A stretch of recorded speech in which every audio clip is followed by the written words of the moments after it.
Ronan here again, and in this video we're going to just quickly go through the tutorial for Fatal Fury City of the Wolves from the beta. Maybe it'll be better when we get the full release, but at the moment it's a little bit dodgy, so let's see if going through it together helps. Unfortunately there aren't so many tips, and some of the really bad parts are just really bad.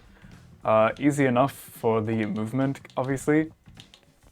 But using these training modes area are a really good way to practice the game's system. You can only play with rock, unfortunately, but it's a really good time. Like, you can just stand there, the opponent has infinite life, unlike if you have like a private room with a separate PC of yours.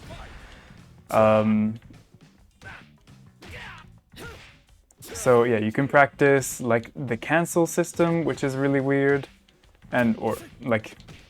really weird for a lot of people. Also, the feints are kind of strange, and you can use this as a perfect time to practice the feints, the Rev Accel cancels, just like all the stuff that would feel pretty weird for this game. It's the perfect opportunity because you can just sit there, you can reset to get infinite meter. So it's effectively a training mode, except you just can only play rock. But if you're just trying to get a feel for the game, I think that's totally like all you need. Excuse me. Right, we're gonna fast forward the lame stuff.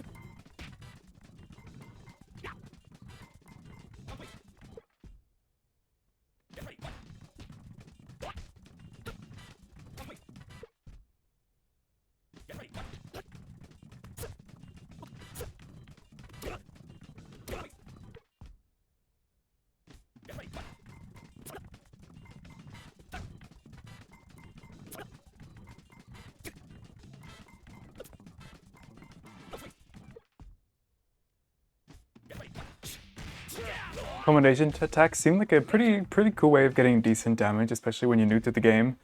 Like, they do a bit more damage than raw special moves, which are the most way that people are getting damage at the moment. So yeah, getting those is probably, a handy thing to do. I think, of course this could be a place where people get lost, especially if you're new to fighting games. Special move inputs are tricky, and this game doesn't really, provide an explanation of how to do them. So unfortunately, if you don't know how to do that, just get wrecked or practice.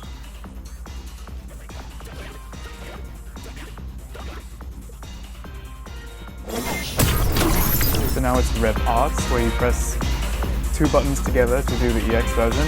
But there are macros in this game where you do both of the buttons together. Like, I have mine mapped to my right bumper and right trigger, but I think by default they're on the two triggers. It makes it a lot easier to go for these. You don't have to try and do the double button input, which can be a little bit awkward to do on your thumb sometimes.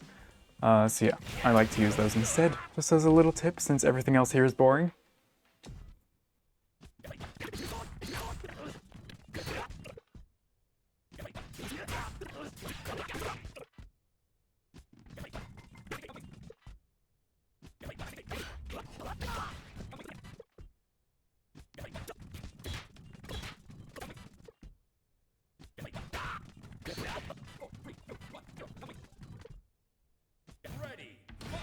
Rev blows are interesting, just like Drive Impact. I'm curious to see how good they stay in the meta, because they are cool in the— oh whoops, I was meant to go through that.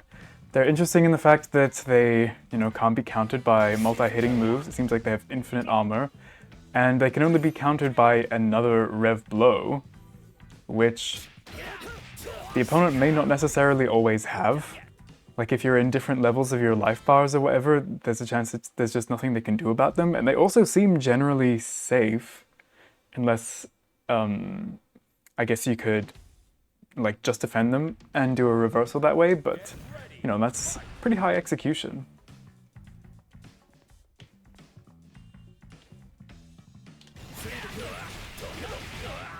And then Rev Accels, yeah. They're a core part of the game's combo system, so just make sure you can EX special moves, which is why I recommend getting used to using the macros for the double punch, double kick buttons, because I think it makes doing these Rev cancel combos a lot easier than trying to always hit these two buttons together over and over again.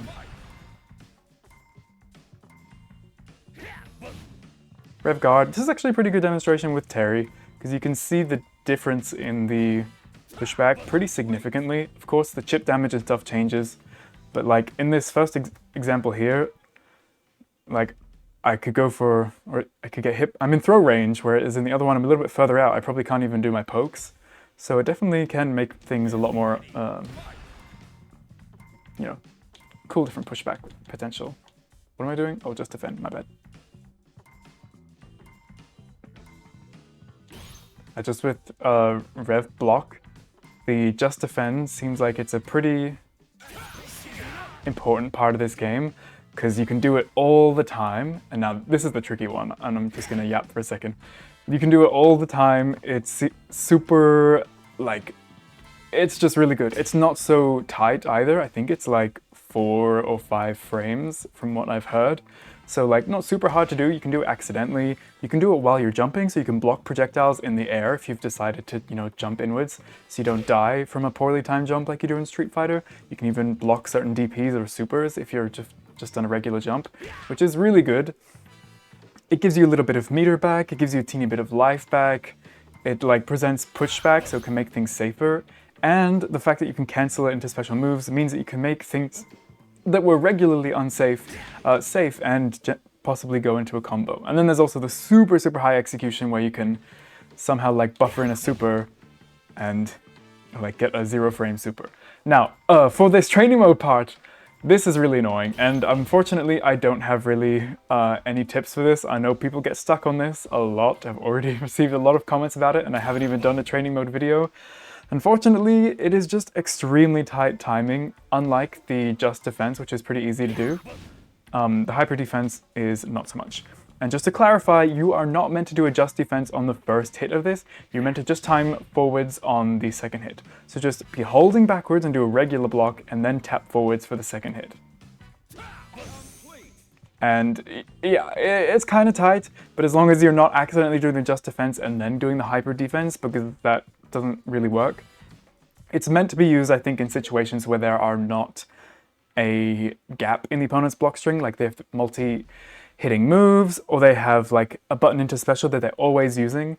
It's a way that you can use, it's a way that you can call those out quite easily, but without being overpowered and just being able to like mash backwards, which would kind of be OP if you can just easily like flawless block everything.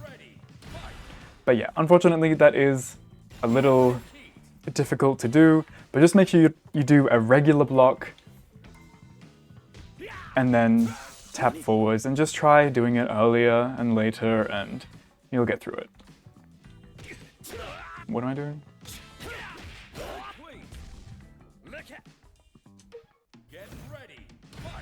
Okay, now hops are actually kind of an interesting thing. I think they are pretty powerful because they're ways that you can get like really fast overheads, or like in Rock's case, you can a lot easier get projectiles low to the ground, if that's something that if that's something that you struggle with, which perhaps I do.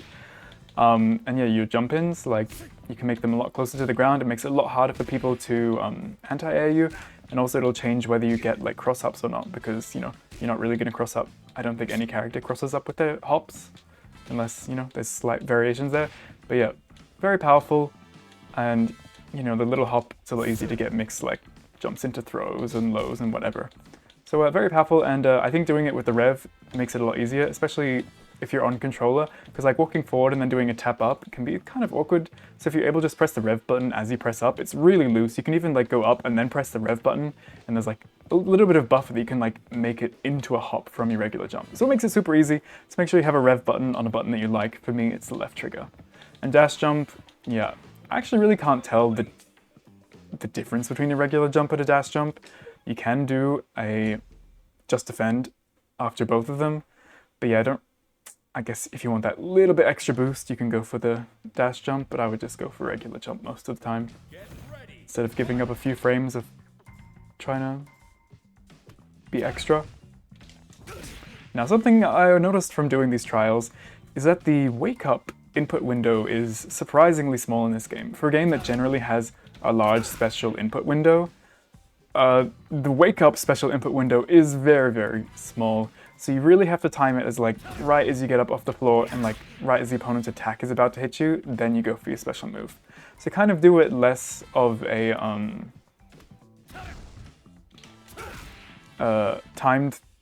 less of a like mash, buffer it in as you fall down, and do it like right as the opponent attacks. There we go. See, I did that when I was basically completely off of the floor. With supers, on the other hand, because I just like quarter circle forward, you kind of just, I don't know if you can hear me mashing, but just do this, and if you're going down, and then that comes out a lot easier. DPs, on the other hand, will not be that generous.